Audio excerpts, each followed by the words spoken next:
Santos, Net 25.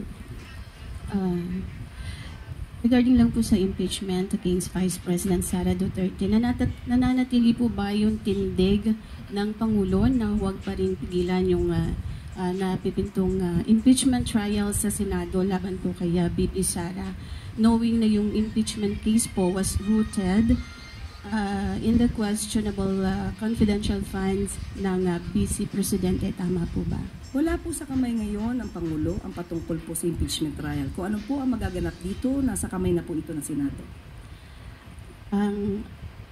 Follow-up ko lang po, dun sa transparency and accountability, kung confidential and intel funds po yung dahilan nung pag-impeach kay VP Sara, hindi po kaya maapektuhan din ng Pangulo dahil isa po siya doon sa top spender ng Confi and Intel funds, para po hilingin din na idetalye niya yung kanyang pinaggagamitan or paggagamitan po ng Confi and Intel funds.